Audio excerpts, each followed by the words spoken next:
Revisemos ahora la articulación radio-ulnar distal.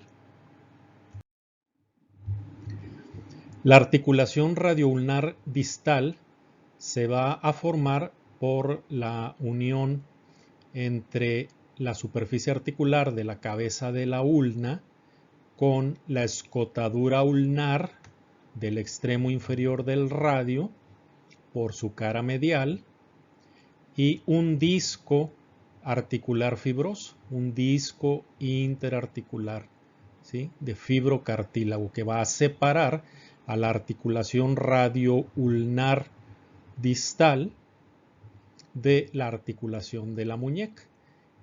De manera específica, la articulación de la muñeca es entonces la radiocarpiana, o sea, la articulación sinovial que ocurre entre el extremo distal del radio, su cara inferior, que es la que tiene el cartílago articular, con los huesos que ya vimos, el escafoides lateralmente y el semilunar medialmente. Cada uno de ellos tiene una carilla especial en el radio para su articulación. Entonces, esto fue la articulación radio-ulnar distal.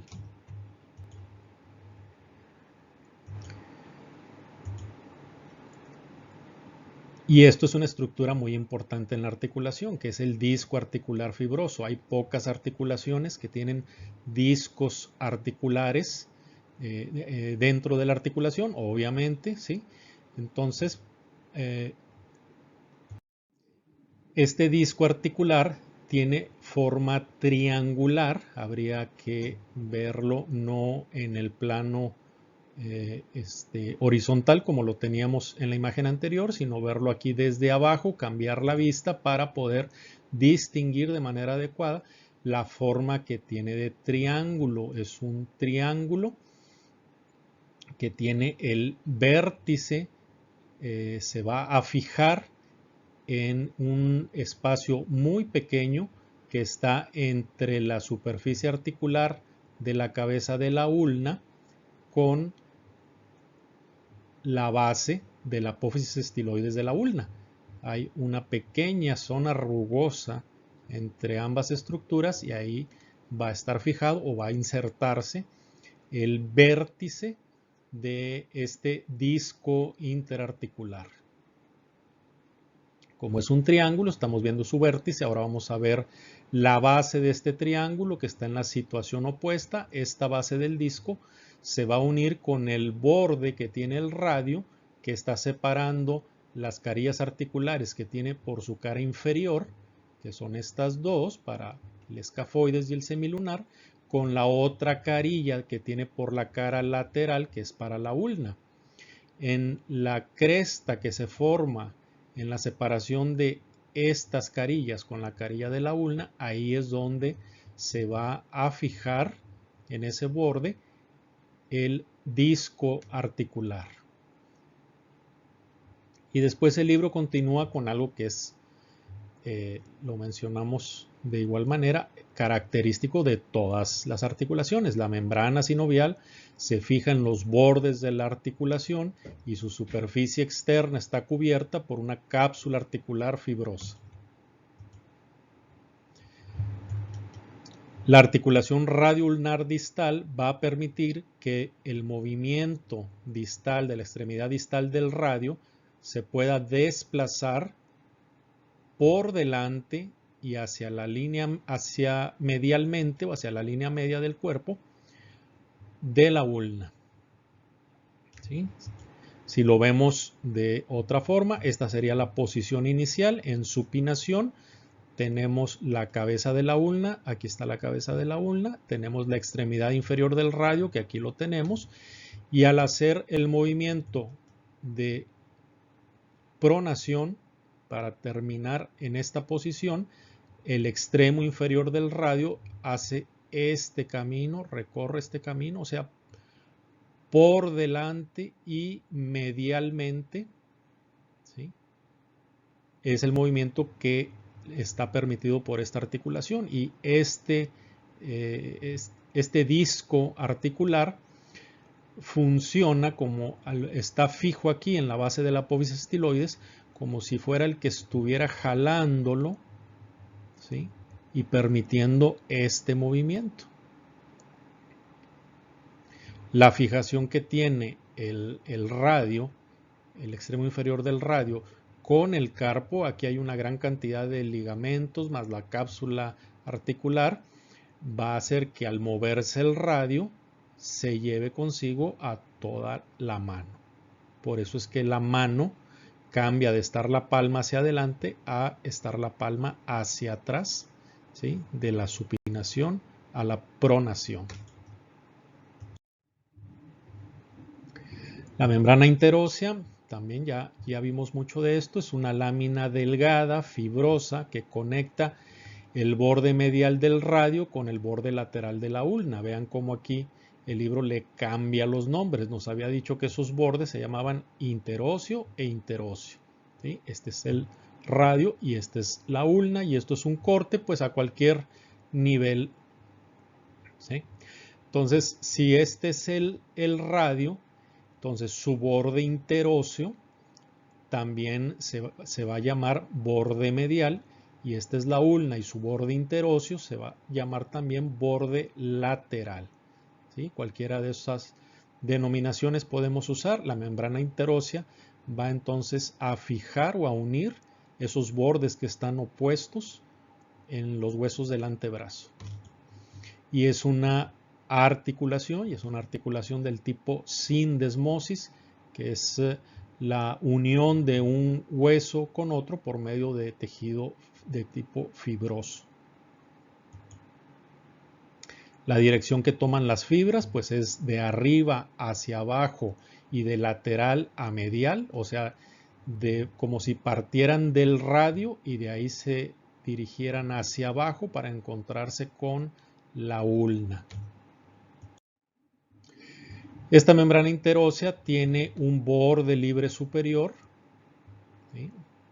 Este es el borde libre superior de la membrana interósea del antebrazo, que se origina inmediatamente por debajo de la tuberosidad del radio.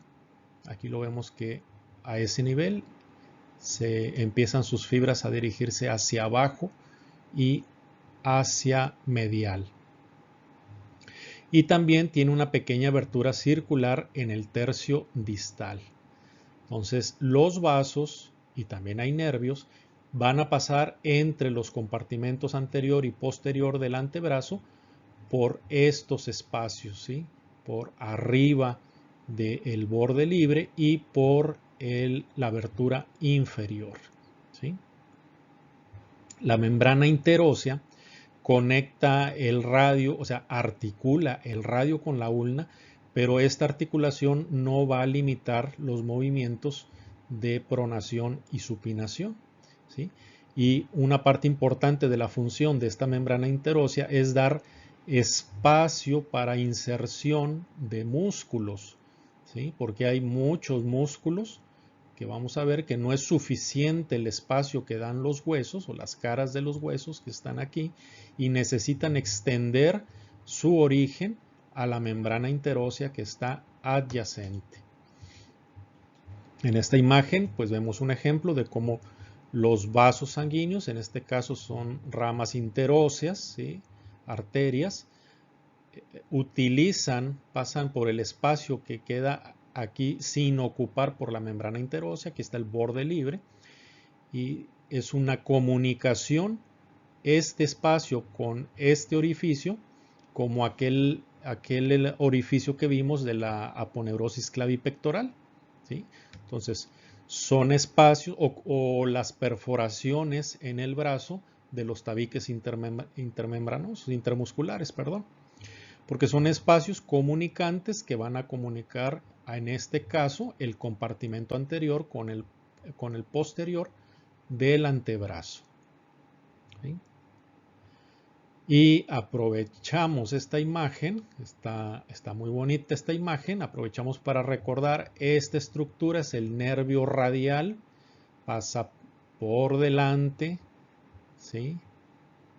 Del epicóndilo lateral, pasa por delante de la articulación del codo. Aquí va profundo al braquio radial, ¿sí? Siguiendo su borde medial del braquio radial, el que forma el límite de la fosa cubital.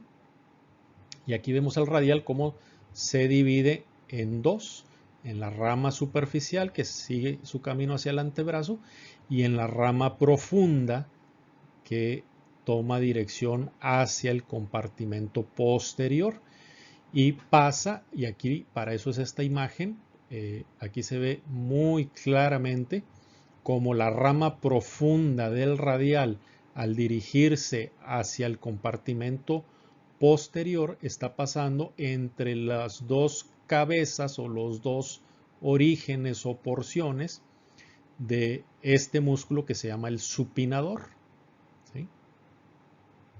Entonces, igual que el pronador redondo, que también tiene dos orígenes o dos cabezas, el supinador es lo mismo.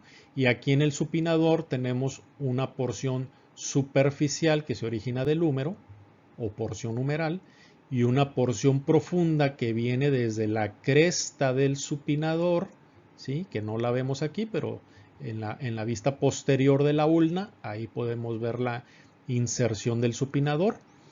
Esa sería la cabeza o la porción profunda o ulnar.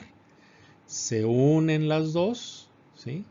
Pero antes de unirse, vean cómo aprovecha el nervio radial, la rama profunda, y se mete por ahí.